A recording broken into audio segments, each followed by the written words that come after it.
Ils sont tous artistes urbains. Anglais, brésiliens, flamands, alsaciens, catalans, mexicains, berlinois. Ils viennent du monde entier et leur point commun à tous, c'est le street art tour. À l'origine de ce projet, le musée des arts urbains et street art de Neuf-Brisach. Ainsi, les artistes se déplacent dans les communes du territoire, leur art s'exprime hors du musée et s'expose dans différents lieux publics des communes du Pays Rhin-Brisach. Nous avons lancé avec le MOSA et puis le territoire Pays Rhin-Brisach qui a 22 communes aujourd'hui, un street art tour qui permet de venir s'implanter dans les petits villages avec des grands artistes et des grandes œuvres. Alors aujourd'hui nous sommes à Cunheim en plein centre de la commune et puis nous avons là un artiste Popeye, très grand artiste qui vient effectuer une fresque sur la salle de musique Écho du Rhin. Voilà, avec l'idée qu'à terme, alors les 22 villages qui composent cette communauté de communes puissent bénéficier d'une grande fresque également.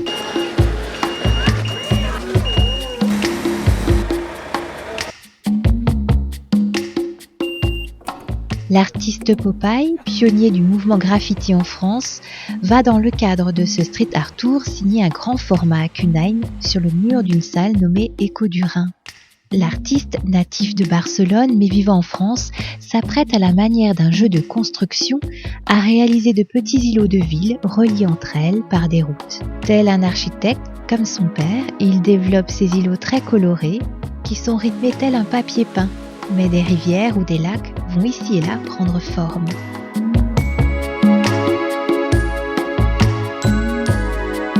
Je revendique un petit peu ce côté ludique, parce que moi, si vous voulez, ce qui m'intéresse dans l'art, c'est ce qui est accessible. Et c'est un regroupement de villes, c'est une agglomération plus.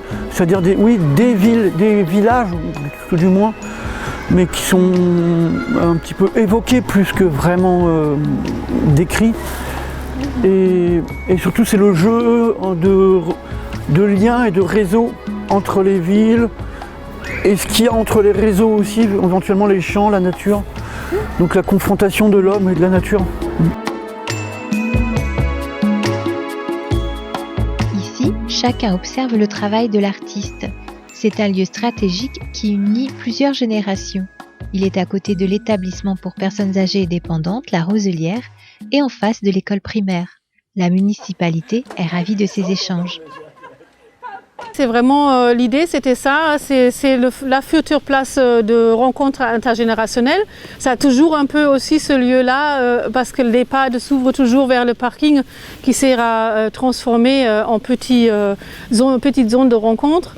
Et alors entre l'école et cette place, ça a de toute façon toujours être un échange avec l'EHPAD.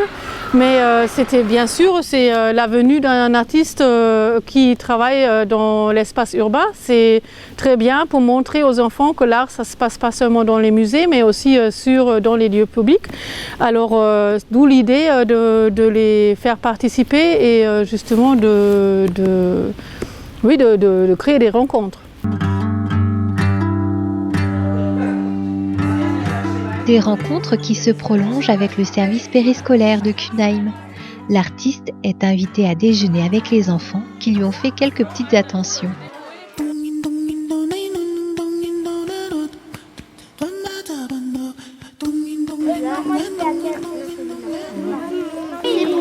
C'est trop gentil.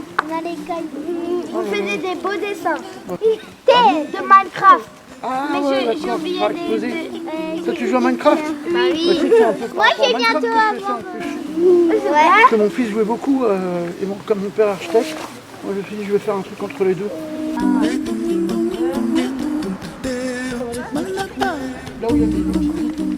L'échange avec les enfants s'est prolongé, mais cette fois-ci avec 27 écoliers de CM1, CM2. Ils n'avaient qu'à traverser la rue pour poser quelques questions à Popeye, observées depuis leur cours de récréation. Des fois à l'école ici, on regarde comme ça. Dans le grillage, on peut regarder. On peut regarder ici. Là. Parce qu'on est juste là à l'école.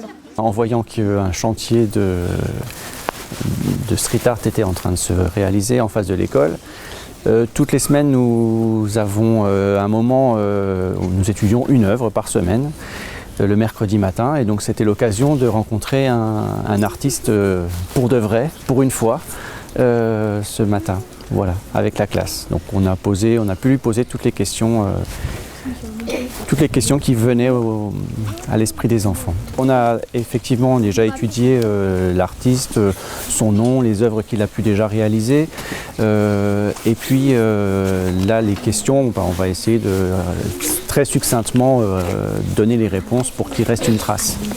C'est important d'avoir cette ouverture, cette culture qui va permettre d'avoir des références, de se construire aussi. Un aspect peut-être de liberté qui peut être important dans la musique, dans l'art plastique, dans la sculpture, même des œuvres comme la Tour Eiffel, hein, ça peut être vraiment quelque chose, ouvrir des horizons.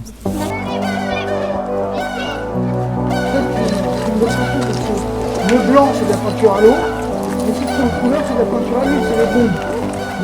Après, c'est une énergie qui est là, c'est le plaisir, oui, d'avoir une visibilité, parce que, comme je crois, tout artiste authentique qu'on soit, on ne peint jamais vraiment que pour soi. Au début, oui, on a besoin de se prouver, qu'on a un niveau, etc., mais on peint pour que ça soit vu par les autres. Donc c'est une forme de communication. Et si c'est pas partagé, ça sert à rien. Ce qui détermine un graffiti, c'est que ce soit dans l'espace public. Donc que ce soit partagé au plus grand nombre, sans passage obligé ni contribution.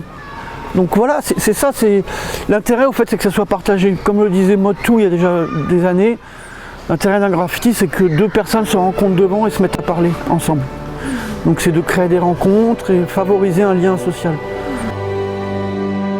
L'idée c'est ça, un musée en work in progress de façon à ce que le public puisse venir voir les artistes travailler et puis aussi échanger avec eux. C'est la même idée ici. C'est très présent dans l'ADN du street art et de ces artistes-là qui sont vraiment portés sur l'échange et la rencontre. C'est quelque chose de précieux, de rare, et du coup autant en profiter. On est là avec un mouvement qui est un des plus longs de l'histoire de l'art et on monte un musée, d'ordinaire on rentre au musée quand les artistes sont morts. Là on rentre au musée avec des artistes vivants. C'est une bonne occasion pour les voir travailler et susciter aussi la réflexion. On parle beaucoup en muséologie de comment faire revenir les gens au musée, comment les faire participer et finalement de pouvoir voir les artistes à l'œuvre et voir comment ils procèdent, ça permet d'être aussi participatif et pas être seulement un public passif. On va les voir travailler, on se pose des questions, ah, voilà comment il fait, alors du coup s'il lui fait comme ça, mais alors comment l'autre a fait pour faire ça. Voilà, ça permet à la fois d'échanger et puis de se poser des questions. Donc il y aura en Alsace la route des vins, après celle-là il y aura le Street Art Tour.